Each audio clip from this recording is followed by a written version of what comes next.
Hola, hola amigos y amigas de País Lobo, Radio Mía, Radio La Mega, Despierta FM y Radio Viva. Soy Rocío Gambra y esto es un nuevo Política Podcast. El día de hoy tenemos por primera vez, se estrena aquí en los micrófonos del Política Podcast al consejero regional Francisco Reyes. ¿Cómo está, consejero? Hola Rocío, felicitaciones por tu experiencia en los podcasts de País Lobo. Sí, ya llevamos, comentábamos antes que alrededor de 2 años ya con este programa y es primera vez que los tenemos en estos micrófonos, así que bienvenido.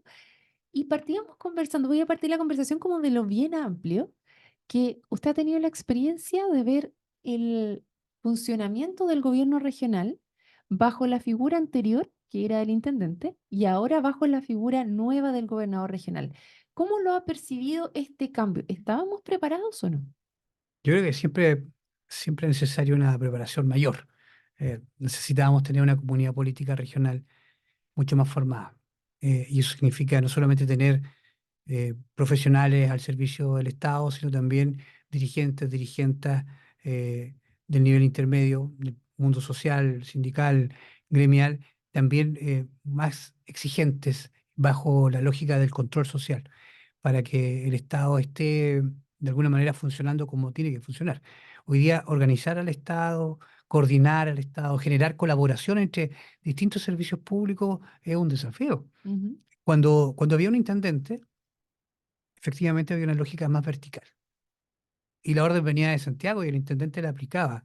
Recuerdo pocos intendentes que hayan dicho, miren, esta orden no la cumplo Ujú. y cumplo lo que creo yo es mejor para la región e instalo mi forma con los servicios públicos coayudándome en esa decisión que quizás puede ser distinta del nivel central. Yo creo que ese intendente lo más seguro que tomó una decisión así lo echaron. Lo sacaban a los 3 días, a los 4 días, a No los tenía 5 días. autonomía, sino No, una jerarquía completa porque no era un representante de la gente, era un representante del del gobierno gobierno central. central. Y hoy día claramente la representación de la comunidad, de las provincias o de la región, en el caso del gobierno regional, con un gobernador o gobernadora y con consejeros y consejeras con más atribuciones y facultades, pese a que todavía falta avanzar en descentralización y regionalización, es distinto. Por lo tanto, la coordinación con los servicios públicos también es un desafío. Hoy día tenemos un delegado o Ujú. delegada presidencial regional y a un gobernador. ¿Quién convoca a los CEREMI? Y eso era una pregunta que nos hacíamos en el 2018, cuando yo asumí de consejero regional. ¿Quién va a convocar a los CEREMI en el tiempo cuando existan dos autoridades regionales? ¿El Correcto, o sea, gobernador? estaba la ley, pero la aplicabilidad de ella, cómo iba a funcionar, era la duda. Y ahora ya llevamos un tiempo viendo cómo se ha ido aplicando esto. Entonces, Y ¿cómo sigue habiendo dudas, siguen las dudas pero ahí? existe una máxima de colaboración y de mucho trabajo de voluntad también política por el bien común por parte de los representantes de este gobierno en la región, en este caso Ujú. los secretarios regionales ministeriales, las y los directores y directoras regionales ministeriales para, por ejemplo, con el Consejo Regional. Yo presido 3 comisiones en el Consejo Regional, en este segundo periodo, Medio Ambiente y Cambio Climático, la comisión que hace seguimiento a las obras que paralizan, que se llama una comisión de obras en conflicto, y al mismo tiempo presido la Comisión Osorno del Core. Por lo tanto, me coordino con los servicios públicos en Ujú. mi responsabilidad de ser presidente de la mejor manera posible y tengo permanente colaboración. Y debo decirlo que en el gobierno anterior de Sebastián Piñera también recibí colaboración de los secretarios regionales ministeriales. Tengo muy buenas experiencias con medio ambiente, con transporte y telecomunicaciones. Es decir, hemos ido logrando a partir de la gestión pública y gestión política, porque para eso está el Ujú. diálogo también, una lógica de coordinación que cuando no lo dice un decreto, un papel, tú lo logras en el diálogo y obviamente mirando la perspectiva, cuál es el fin último, la comunidad. Nos coordinamos, por ejemplo, en materia medioambiental con la CRM Medio Ambiente y logramos hoy día un estudio que está monitoreando los ríos Ragüe y Dama y que nosotros esperamos. Se logró.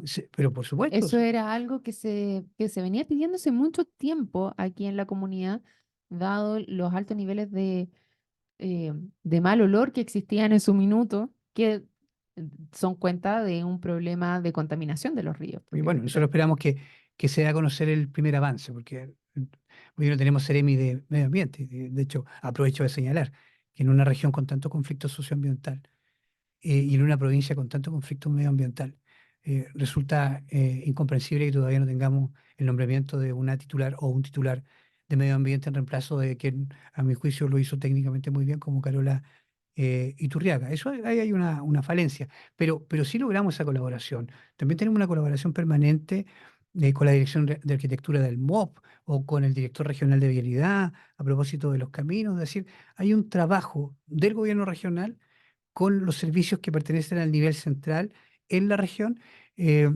que se basa también en la forma en cómo hacemos política pública. Cuando hay un propósito mayor que es la comunidad y no propósitos individuales o de quién tiene más poder, quién manda a quién, obviamente las cosas resultan. Cuando aparece esa otra lógica de, bueno, quién convoca, quién logra convocar, quién convoca más, quién es más autoridad que el otro.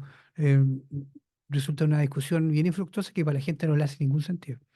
Y ahí entonces, ¿qué es lo que faltaría para poder, qué, qué estamos al debe todavía para que quede con esta autonomía, que sigamos caminando hacia la regionalización, hacia la toma de decisiones desde la región con esta mirada regional enfocada principalmente en las personas y no en las ansias de poder de Mira, algunos? había un amigo Ujú. académico de la universidad que me señalaba el otro día, dejen de hablar de descentralización, hablen de regionalización. La descentralización como que de alguna manera quedó al debe con todo lo que pasó el año pasado a propósito del caso Convenios, que dio cuenta de una forma que tuvieron las regiones y que tenían las regiones de administrar los recursos y no necesariamente de gestionar los recursos Ok. adecuadamente. Entonces, la regionalización aparece como un concepto bien interesante desde el punto de vista en cómo las regiones se transforman en verdaderos polos de desarrollo a partir de tributos e impuestos locales, y no solamente de la distribución de cuánto recibes desde Santiago. Lo conversábamos hace un ratito. Ujú, No solamente debe estar en la agenda, y hoy día está en la agenda pública nacional,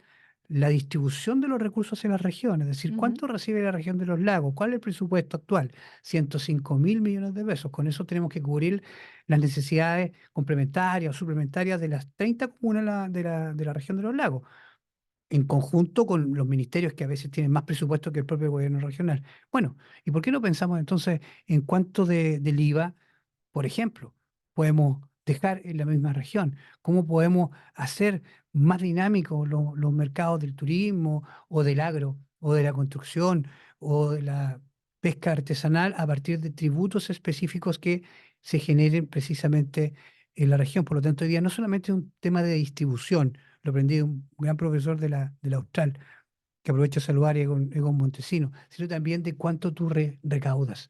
Es un tema de recaudación. Gestión de los recursos tiene que ver con cómo también haces trabajar la mirada pública con la mirada privada de la mano de un propósito más grande. Y ahí yo creo que lo público, yendo a la pregunta inicial, ujú, no estaba preparado todavía en estas discusiones, como que partimos, había que partir. mm. Estábamos al día de 30, 40, 50 años, se venía hablando de esto. Partimos, pero faltaba una mirada de reflexión de cómo el nivel central sabíamos iba a resistir muchísimo, despegarse, desprenderse de poder, y el nivel regional de qué manera se preparaba para asumirlo con buenas decisiones y no con las decisiones, en algunos casos malas, que se tomaron a partir de desconocimiento, exceso de confianza, otra mitología un poco, trámites un poco añejos para la gestión pública moderna. Sí, es bien interesante esto de llevar a las autoridades también a tomar este training, de hacerse cargo de las decisiones también, porque recordemos antes, los consejeros regionales también eran designados, no eran electos. Eso también es uno de los cambios que se hizo inicialmente y ahora tenemos al gobernador regional electo que cada vez tendría que ir teniendo más poder Yo y en ajustando ese su tiempo poder. yo era un lolito, yo Un no, Lolita. no, no, ni pensaba estar en esto. Yo llegué a ser consejero regional en la segunda oportunidad que se eligían. Ya. La primera me desempeñé en esa responsabilidad como seremi de gobierno del gobierno de la presidenta Bachelet en la Ujú. región, y de hecho renuncié a mi cargo para ser candidato a A consejero consejero regional. regional. Ujú. Eh, entonces, vámonos ahora a algo más específico, que es una de las comisiones que usted está presidiendo, ya que es un tema bien relevante que lo hemos tocado otras veces aquí en el Política Podcast, también referente a aquellas obras que quedan en abandono o que la empresa se declara en quiebra. Usted me decía, estoy en esta comisión donde vemos a nivel regional. ¿Cómo estamos a nivel regional respecto a estas obras en abandono? ¿Son muchas? Hartas, pero también hemos retomado hartas. Mira, el Ya. viernes, para aterrizarlo a lo local, ¿Viernes cuánto estamos hablando? el pasado viernes, ¿Ya? eh, ¿8? El, Que no, sí, el que tuvieron pasado el anterior. viernes. el pasado viernes, Ujú. porque esto es atemporal, me comentas. Sí, sí, Entonces, sí, hoy viernes ya. estuvimos en 20, Población ok. Carlos Condel de, de Raúl Alto viendo la paralización y la liquidación de una cancha que se transformó en un foco de inseguridad Carlos Condel. La comunidad deportiva, la comunidad... Correcto. Tuvieron una reunión los distintos dirigentes de Rahue Alto el día viernes 8 con todas Sí, las autoridades, sí, donde les expusieron y dijeron efectivamente que esta cancha la iban a mejorar, entiendo. sí. Nosotros tuvimos en terreno hoy día. ¿Ya? Lo que pasa es que el rol del core no es mejorar la cancha, el rol es ¿Asignar los fondos? disponer los recursos, Ujú, pero también hacer exigible a que los municipios resguarden los recursos públicos. Sí, los recursos públicos son infinitos, no son infinitos. ujú, Y hay muchas necesidades. Entonces, bueno, esa cancha fue abandonada por una empresa, y lo digo aquí, ujú. que abandonó 11 obras más Ok, en 6 comunas distintas, la empresa KIT. Y le ya. hemos pedido este viernes Ujú. al alcalde Emeterio Carrillo que inicie acciones judiciales contra esa empresa. Pues, esa obra costó 600 millones de pesos y está tirada. Se alcanzaban a gastar 200 o 300, casi 300, en un avance físico y financiero de casi el 40%. Pero hoy día, ¿qué hay ahí? No hay nada. De hecho, el mismo alcalde Carrillo me decía, tenemos miedo hasta que se lleven el ripio, el material petrio que está para el mejoramiento de la carpeta de ripio, para que jueguen los clubes deportivos del barrio. Pero además el camarín se lo Está han tomado. tomado. También incendiaron otra caseta. Los dirigentes nos pidieron que nos constituyamos allá. Bueno, Ujú. estuvimos allá, pero no para señalar lo mal que quizás se recordó una obra pública, sino para dar cuenta de algunas salidas. Primero hay que liquidar rápido, segundo hay que sacar una reevaluación, eso es lo nuestro, es decir, ver cuánto vale ahora la obra. Una pregunta, ¿desde cuánto tiempo que esa obra está abandonada? Esa obra está abandonada del año pasado. Del 2022, 23. 2023, mediados del 2023, cuando advertimos, Ya. ese es el rol de mi comisión. ¿De qué? Advertimos de que venía Mm, una empresa ya. que tenía 12 horas en total a cargo, 11 FRIL, que son obras Ujú. pequeñas, y esta obra grande, y que venía abandonando y teniendo problemas en cada una de las obras. Entonces nos reunimos con el municipio y le dijimos, esta obra va a ser abandonada. Tome los recuerdos. ¿Y se tomaron los recuerdos? No necesariamente como hubiéramos querido, pero hoy día por lo ¿Qué se menos podría haber existe, hecho? podría haber habido un cierre perimetral, Ya. podría haberse resguardado precisamente los materiales, la construcción ya hecha, podríamos haber tenido un estado de avance real y no en el papel más allá del 40%, podríamos haber avanzado Haber con seguido. la obra y haberle dicho a la empresa que el primer estado de pago se paga con un avance físico mayor.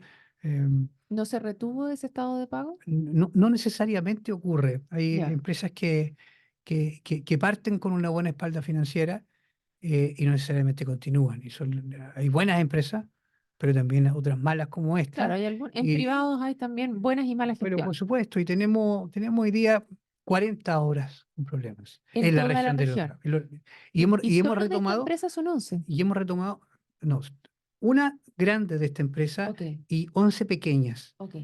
Tenemos 40 trabajos grandes más 40 trabajos chicos. Ah, Es decir, estamos ya. hablando de que no puede ser de que el presupuesto regional, es decir, la plata que nos llega de Santiago, Ujú, ojalá decidiéramos nosotros el presupuesto en la propia región, pero en este sistema terminemos ocupando solamente en aumentar presupuestos de obras antiguas. ujú, Necesitamos obras nuevas, necesitamos una mirada distinta de la región y, por ejemplo, de nuestra provincia en obras estratégicas, mayor conectividad entre San Juan de la Costa y Puyehue, una nueva doble vía, la ruta internacional, pensar en el sistema de concesiones, generar mejores caminos y obviamente condiciones básicas, por ejemplo, en agua potable para el mundo rural, las condiciones habitacionales en el mismo casco urbano de Osorno. Es decir, tenemos mucho que hacer, tenemos pocos recursos y no tenemos espacio para desperdiciarlo. claro, y vemos que constantemente las obras van requiriendo aumento de capitales para poder seguir avanzando o aquellas que quedan abandonadas. Por ejemplo, estoy pensando en el hospital de Puerto Octay o el puente también, Cancura, que ahí se pidió inicialmente un aumento, no se logró y ahora es como 10 veces más el aumento para poder retomar la Y obra. todo después de pandemia cuesta el doble. Lo de Mm. Cancura el puente es una licitación pública a cargo del Ministerio de Obras Públicas y no hay platas regionales. En el caso del Hospital de Ok, Puerto Octay son platas del Ministerio de Salud, ahí no hay platas regionales. Pero sí nosotros tenemos platas regionales, por ejemplo, en las postas. ok. El viernes 2015, aprobamos un aumento de presupuesto muy menor, pero que va a permitir construir la posta rural de Chifina, a propósito que nos mm, escuchan a través de Radio Mía, en el sector urbano de Río Negro. Hemos generado un trabajo distinto también con la Dirección de Obras Hidráulicas para avanzar en materia de agua potable rural con otras soluciones que no sea solamente los grandes proyectos, sino que ampliar proyectos o ir generando otro tipo de soluciones desde el FNDR. Es decir, no es un problema de platas, es un es un problema problema de de gestión. gestión y necesitamos mayor ejecución presupuestaria. No podemos pedir más plata si no estamos gastando lo que tenemos que gastar y bien gastado. Y en ese sentido, ¿qué pasa con estas obras que quedan abandonadas, como en el caso de la cancha? Ahí se pide boleta garantía. ¿Existía efectivamente una boleta Sí, garantía? se cobra la boleta de garantía y con eso se le paga a los trabajadores, que es lo mínimo que nosotros hemos pedido, por ejemplo, en el caso del Liceo Carmela Carvajal de Prat. ¿Qué pasó ahí? Porque la boleta, ya que me toca ese tema, me lo trae usted y no le pregunto yo. La boleta garantía la cobra el gobierno regional, pero no se ha pagado en un año y medio el fin del contrato a los trabajadores. Sí, es que hay una discusión, lo conversaba con el dirigente vocero de los trabajadores, Ujú, don José Sandoval, me escribí ayer, de hecho. Nosotros hemos pedido de que para retomar el Carmela Carvajal, ujú, aumentar el presupuesto, que lo más seguro es que eso va a costar mucho más y estamos disponibles para hacerlo y vamos a empujar para hacerlo, por lo menos por mientras yo sea consejero regional, vamos a empujar para que el Carmela Carvajal se termine, así como también la cancha de Carlos Condel. Eh, lo que se requiere ahí es primero que se reevalúe el proyecto, ujú, luego que aumente el presupuesto de acuerdo a las actuales condiciones, pero que se resguarden los recursos públicos sobre boletas de garantía que se le hagan exigibles a las empresas. Lo que pasó con el Liceo Carmela Carvajal es que se resguardó efectivamente ujú. con, Con con, una eh, boleta con la garantía. boleta de garantía. Y el gobierno regional lo que está haciendo es ser codeudor solidario de la quiebra de la empresa, del abandono de la empresa. Si quien quedó debiéndole a los trabajadores es la La empresa empresa. Baker. Pero no se ocupan esos mismos fondos de Y la boleta entonces garantía para Y pagarle a los entonces lo que hemos trabajadores. pedido es que se ocupe rápido eso y que no siga aumentando la deuda con los trabajadores. Una condición mínima para partir una obra emblemática como esta es que al menos quedemos al día con Con los la anterior. trabajadores y con la anterior y partamos de cero, pero partamos bien. Y esa discusión la tenemos entre el municipio, el gobierno regional, hay una discusión jurídica, hay juicio, se partió con pagos, hay otros pendientes y en eso estamos. Hay una interpretación jurídica por parte del gobierno regional respecto a esto, hay una interpretación jurídica por parte del municipio y hay una interpretación jurídica por parte del defensor o defensora de los trabajadores. Pero a nosotros nos parece de todo lógico, y así lo hemos planteado como consejero, yo presidiendo la comisión, que no podemos aumentar presupuestos ni aprobar nuevos presupuestos si no tenemos pagado lo que corresponde a los trabajadores. Me sigue entrando la duda, ¿por qué no se le ha pagado directamente si estaba en abandono? ¿Qué interpretación jurídica distinta tiene el gobierno regional Porque para no pagar a los trabajadores? pueden darse varios detalles. Yo he preguntado Mm. lo mismo que tú. Ya, ya no, Recién. no te están como- Pero sí, he preguntado lo mismo. A ver, respuesta es que en el listado de trabajadores haya habido alguno que, no sé, que no haya trabajado los días que está diciendo que trabajó. Dos, que la demanda sea contra la empresa y codeudor solidario contra el municipio y no contra el gobierno regional. Tres, que las instituciones públicas tienen el deber jurídico, con su personalidad jurídica, de resguardar los recursos públicos hasta el último minuto. Por lo tanto, pueden resistir hasta el último minuto, eh, poner subterfugio o, de alguna manera, también contraargumentación a un fallo inicial o un fallo en segunda instancia. Y eso es parte de la discusión. Si uno le explica eso a un trabajador, va a decir, ¿sabe qué, consejero? No me interesa su explicación, a mí me interesa que me paguen, Ya, yo como, pero yo debo darla.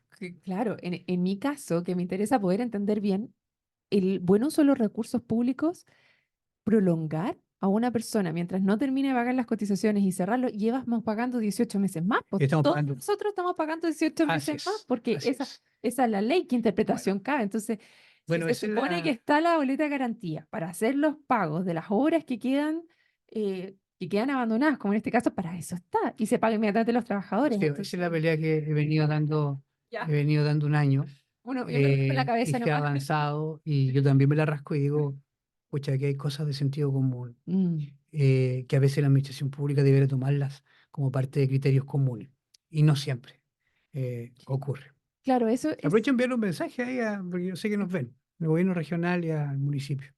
Hay que ponerse de acuerdo rápido, pagar a los trabajadores, dejar de prolongar esto y retomar rápido la obra. La gente, la comunidad educativa está esperando retomar y obviamente planes de mitigación distintos a los que hasta el momento conocemos.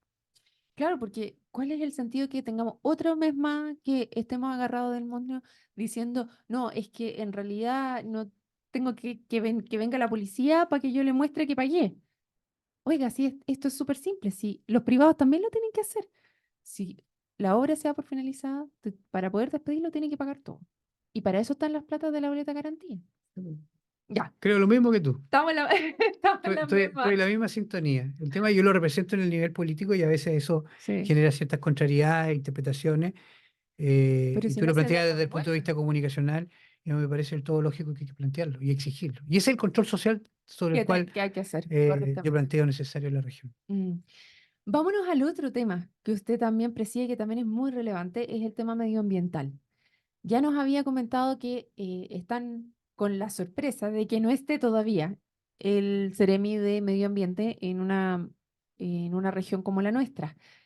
Pero, ¿cómo van avanzando esos proyectos? Sabemos que por temas medioambientales, por ejemplo, acá se paralizaron obras que en su minuto iban a hacer viviendas sociales, por ejemplo, como fue en el predio Baquedano. Y así me imagino que deben haber bastantes cosas más. ¿Qué me puede contar qué esté Era pasando? perfectamente factible la convivencia entre un humedal y viviendas. Ujú, Lo que pasa es que se hizo eh, indialogable la existencia de humedales con vivienda porque se dio mal una discusión, como quizás con intereses de algún privado de que no quería que se instalaran viviendas sociales en el sector. Y lo planteo con ujú, con toda la responsabilidad que ello ocurre. Si los humedales urbanos son parte ujú. de la vida misma de una ciudad y podrían estar perfectamente al lado de una vivienda social, con un tratamiento debido, no cubriéndolo, no poniéndole rellenos, sino involucrándolo en el concepto de vida y de buen vivir. Pero más allá de eso, nosotros lo que tenemos es un problema permanente socioambiental respecto a cómo nos organizamos como ciudad, como territorio, como provincia, a propósito también del mundo rural. Falta un ordenamiento territorial claro respecto a los usos de los espacios y también de los usos urbanos a propósito de nuestro plano regulador. Y eso hace que tengamos empresas contaminando en la norma, es decir, autorizadamente o por ley, en norma contaminando el río Ragua y el río Damas. En ninguna ciudad, yo no conozco ninguna ciudad donde haya un frigorífico en medio de la ciudad que descargue también en norma al río Ragua. No conozco ninguna ciudad que descargue, en el caso de Guato, al río Damas y que el río Damas esté moribundo y siga habiendo descarga. Y en estos días donde ya comienza a terminarse el verano, eso pasa, pero muy desapercibido. Bueno, yo le comenté antes de que yo trabajé en una empresa, creo, de tratamiento de aguas residuales, y efectivamente existe la tecnología para poder hacerlo y estar en norma y que pueden estar en muy buena norma, mejores que en otros casos, pero tiene que haber ahí una fiscalización para que efectivamente esto se haga cargo y no tengamos problemas como con sanitarias también que de repente hacen esta mezcla entre aguas lluvia versus aguas de residuos domésticos que Así también es. hacen descargas o incluso viviendas también que no están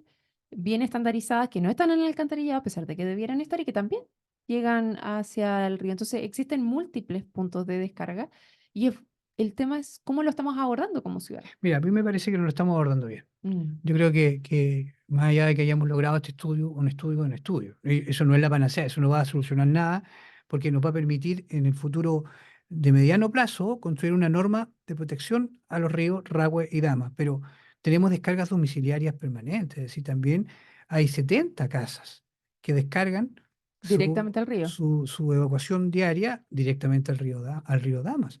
Tenemos una cantidad de descargas industriales que son permanentes, que son diarias, que la ha denunciado y en Mm. buena hora la Red Ambiental Ciudadana a través Ellos de cumplen Ricardo Becerra, cumplen un un rol tremendo rol fundamental. acá en la Y por comuna. otro, y por otro lado, y también hay que decirlo, hay industrias que están funcionando dentro de la ciudad, que no debieran estar dentro de la ciudad, y que no debieran aplicar el chantaje de que o nos vamos fuera de la ciudad y nos vamos, o mejoramos nuestros estándares y seguimos funcionando fuera de la ciudad. Si para eso existe un plano regulador que debe actualizarse y estandarizarse precisamente como una ciudad moderna. Osorno es la ciudad intermedia más importante de la región de los lagos, luego de Puerto Montt, Osorno en población, pero al mismo tiempo en perspectiva de desarrollo.